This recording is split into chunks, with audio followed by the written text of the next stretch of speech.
You're grinding every day. Long hours, no backup, no accountability. That ends now. The Empower Solopreneur Mastermind gives you one simple advantage: a weekly power session that turns isolation into domination. Every Friday morning on Zoom, you'll get real coaching and real feedback to make real moves. Join a group of driven professionals in a program designed for solopreneurs and people working at home. Stop getting stuck. Start scaling. Seats are limited. Lock in yours today at modernobserver.com/empower-mastermind.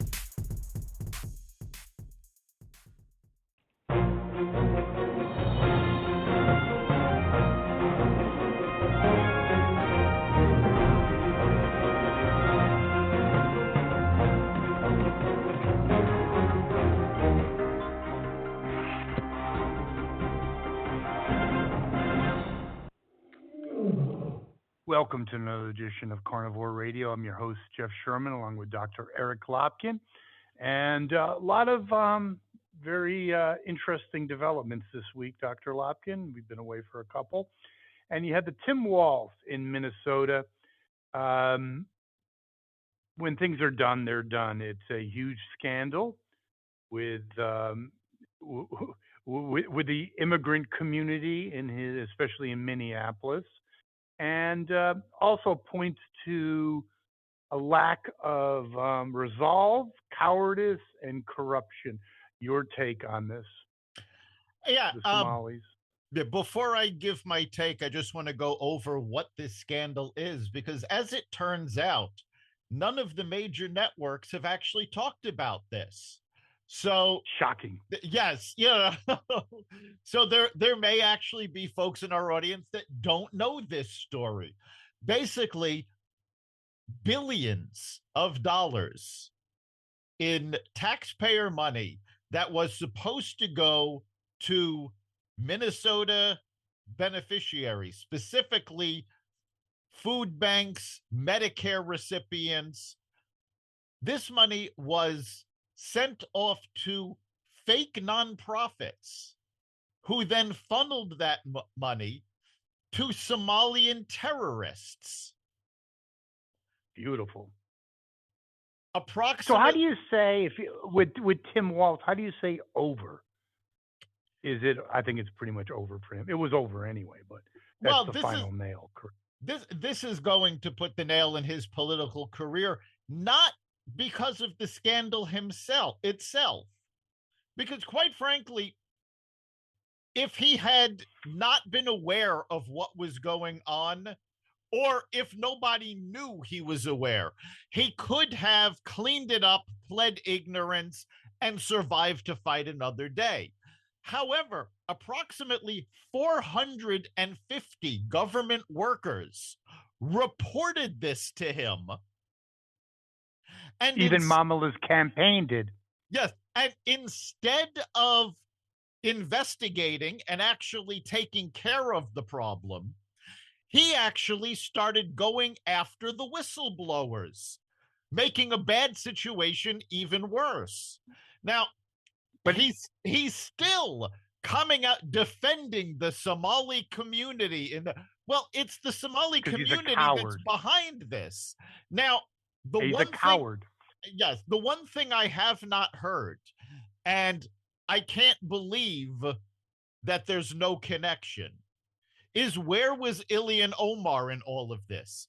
This is her district, her community, and whoa. No, Dr. Lopkin, when you nail something, I've never heard that. I personally have not thought of that. That could be scandal number 2. How did she not know about it? Did she help? Grease the skids for all this? This is a great point, and a point that has not been explored enough.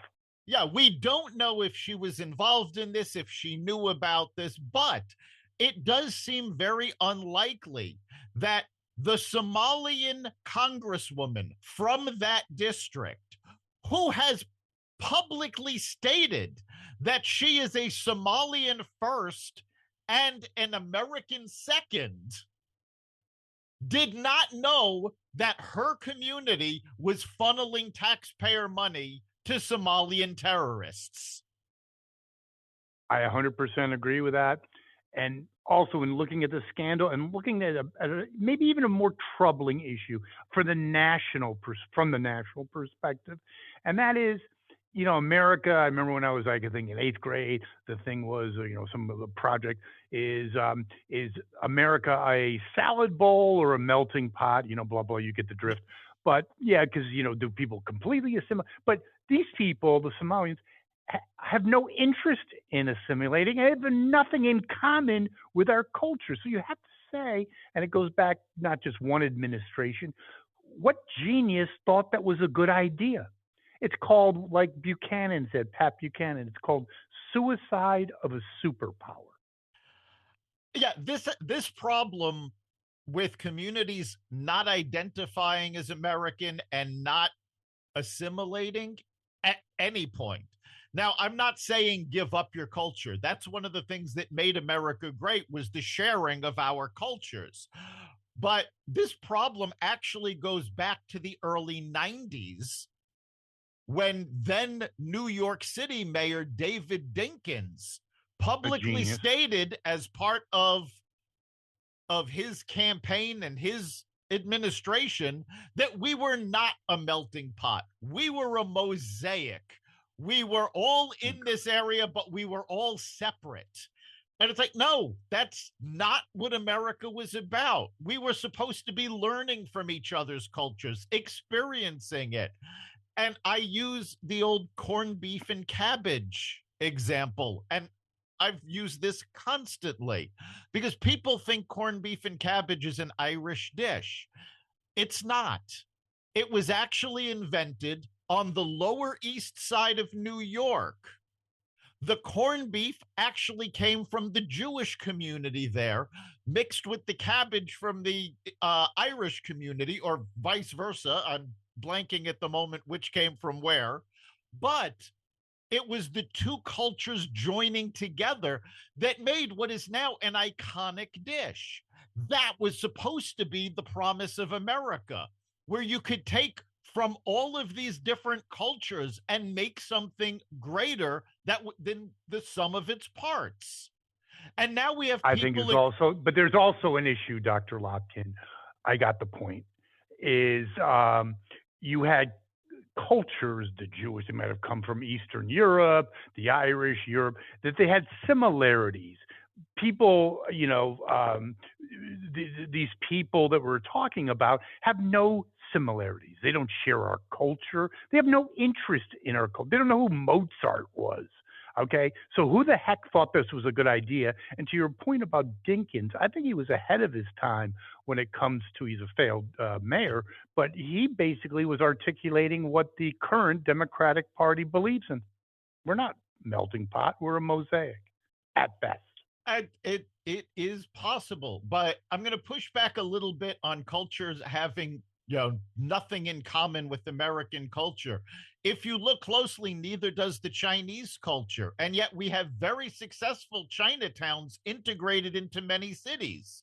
You don't have that problem with so many Asian cultures, which quite frankly are just as foreign to us as the Somali culture or Middle Eastern cultures. But I think you have a good point. But the point is, they're proud to be an American. They're happy they're here. Yes. The Somalians are not happy. They're happy they're here because they come from a crap hole. But other than that, they don't give a shit about America. They have no interest in, let's just say, maintaining their own cultural relevance, but being part of a bigger American picture. No, most of them hate America, including the representative from the fair state. She stated that. Yes. And that's the core of the problem. And we've seen this in other communities as well, most notably the Russian community in Brighton Beach in Brooklyn, New York. That was a very self-contained neighborhood, but they were actually pretty much run by the Russian mafia. Well, law enforcement and Rudy Giuliani in particular took care of that. And now the citizens that wanted to assimilate have. Now, nobody is going after the criminal activity in the Somalian community, the terrorist activities in the Somalian communities, because everybody's going, oh, well, if you do that, you're a racist. It's like, no, if they are working against America, it doesn't matter what their race is. You go after them. Yeah, but a lot of it is the Democratic orientation and thirst for power. I'm sorry, but in my humble opinion, many Democrats they're not really enamored with America to begin with, rather have power than upset certain populations, and one of them is a Somali population in Minneapolis, the Twin Cities, and Minnesota as a whole, because they're a huge constituency, and that's really at the heart of this matter. So Well, the Democrats sell out their patriotism for power. It's more than just the Somalis being a huge constituency there. Minnesota has traditionally been very centrist. Remember, they've actually voted independent governors, independent mayors. They have willingly walked away from both parties in the past. Now, the Democrats are seeing this as a major foothold to swing that from a solidly purple state to something that they can control. And let's face it, they don't have any power on the national stage anymore. So they are desperate to keep every ounce of power they've got. 100% correct. And speaking of power, there was a very important election, special election in Tennessee. And that, if gone the other way, you had a socialist, someone actually didn't even like the city that she's representing, which is not a surprise because she's a Democrat, open borders, defund the police, the list goes on. If she won, and then you juxtapose that with a New York mayoral race and an outcome, that would have been a huge canary in a coal mine, but it was thwarted. And thank God, unlike the New Yorkers, the people in Tennessee had a brain. Well, this goes back to what I was talking about several weeks ago. The fact that middle America is not going to put up with this socialist nonsense. There was another election yesterday in New Jersey where the socialists actually won. So the Democratic socialists are really spreading their wings on the coasts, but middle America is going to stop them. And the Democrats are yelling, well, she only lost by 8% and Trump won that state by 22%. So this is a huge win for us. And it's a bellwether for the midterm elections. It's not a bellwether. First of all, the off-year elections are never bellwethers in either direction. In 2021, those off-year elections indicated as a bellwether that there was going to be a red wave in 2022, which never materialized. Furthermore, aside from being an off-year election, it was an off-month election. It didn't even happen on election day. It happened December 2025. Record low turnouts because it's not election day. Well, and plus the Democratic machine poured millions into it. But yes, the overall takeaway is if she did win, God forbid, that would have been a canary in a coal mine. I would have to say we dodged a bullet on that one. And I think that's a good thing for everyone concerned. Yeah, if she had won, it would have been bad, but I don't think it would have been as good for the Democrats as they think it is. And it was the same thing we talked about with Mondami. The Democrats poured millions upon millions, outspending Republicans, in some cases 8-1, 10-1. Well, guess what? When you've only got 5 elections going on at a time, you can do that. In the midterms, when you have elections going on, multiple elections going on in every state, you can't spend like that. You can't focus on a single election like that. So even if she had managed to squeak out a win, which actually, because of the incredibly low turnout, was possible, it didn't mean anything for 2022, because then they're going to have to split their resources over the course of 50 states rather than focusing on 2 elections. I agree with your point, but I think it would have at least been cause for concern.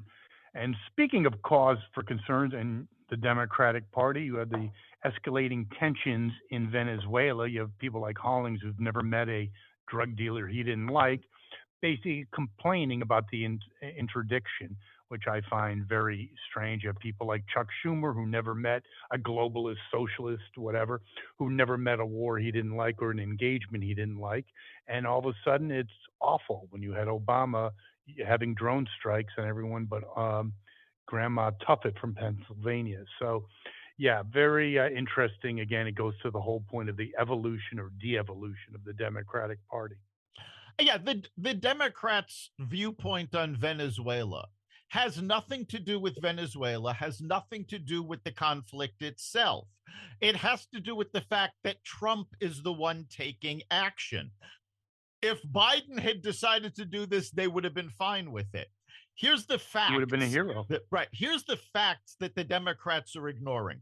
One, Venezuela had legally, democratically done elections, and Maduro lost. And he refused to give up power. He seized power. That's number one.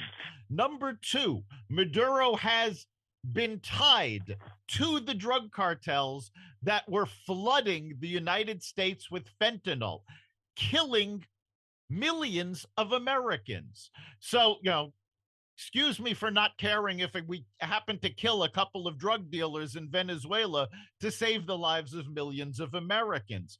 I think it's a little perverse that they do. Well, go ahead. Third, the money from the cartels has been tracked to Iran, Hamas, and Hezbollah. Iran has been using these cartels to launder money to fund terrorism.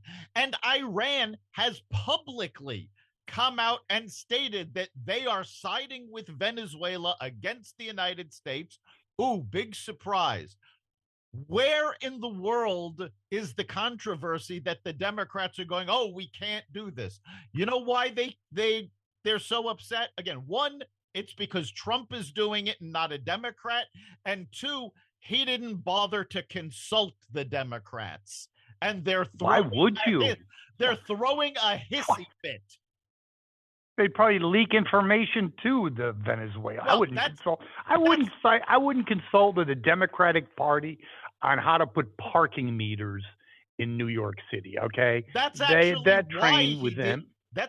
why he Yeah, did not consult with them, because during the Biden administration, Congress had more leaks than a sieve. Yes, and also again, it is becoming a increasing reality that the allegiances and the motivations, in particular of the Democratic Party, can certainly be questioned, especially over the last, I'd say, 10 years. But where do you think the final thought on this is? Where do you think this goes? How do you think this escalates, or does it de-escalate? I have my own opinion, but what's yours? I think for a while it's actually going to stay at the status quo. We're going to keep taking out drug cartel boats. Trump has already told the airlines not to fly over Venezuela. We are prepared to strike inland targets in Venezuela. I do not believe we're going to send any boots on the ground. I think this is all going to be done via the Navy destroyers and bombings if we have to go inland. But the fact of the matter is, Congress actually does have to approve a declaration of war. So as long as Trump can focus on the drug cartels, who have already been stated to be a terrorist threat. That's the key. He can keep doing this. If he actually takes steps against Venezuela itself and Maduro itself, that's going to be a problem because Congress has that power, not the executive branch. But other than that, I think although we haven't declared war, we have not declared war on a country since World War II, though. That's true. Yes. Mm-hmm. So I'm not sure about that. I think my opinion would be that something will happen. I do believe in an editorial I read that when you shut off an airspace, you're not just going to do that and then walk away. So I think something will happen. I think it's well overdue. You have a cancer right in our hemisphere. Not a good idea. No, again, as I said when I was checking off the facts, Iran is an active partner with Venezuela. This is a terrorist regime. So, yes, they do need to be swatted down at the very least. I would agree. Well, Dr. Lopkin, a very eventful week. And one thing I would like your opinion on, I increasingly, and I don't really care about the polls or whatever, seeing Trump getting more powerful and becoming a stronger figure. My point is there's a lot, the bigger, Trump 2.0 is a heck of a lot different than when we were doing our podcast back then. And, by 10 o'clock, you do something great at 10, and by 2, it'd be a disaster. I see him a lot more disciplined, and I see him gaining a lot more respect, might not be the right word, but within the media community. Yeah, it is a very different presidency. He is a lot more disciplined. This time around, he placed people in power that will work with him, where he took bad advice during his first administration in who to appoint, and he had his own team working against him. It's more than just Donald Trump, though. There was actually an article this morning that I came across. In Deep Blue, Connecticut, the younger generation is not just registering as Republicans, they're abandoning the Democratic Party. We're seeing a generational shift where it was taken for granted. And I'm sure you'll remember back when we were on terrestrial radio, we had a demographer on who talked about the fact that, younger generations always vote Democrat, so that's going to make the Democrats stronger because there's more of the younger generation. No, the younger generation is shifting to the Republican Party. This is a massive political shift, and it does not bode well for the Democrats because over the course of the Biden administration, they effectively abandoned their core constituents. They abandoned the Jewish community. They abandoned the African-American male community. They abandoned the male community as a whole, and they abandoned young voters.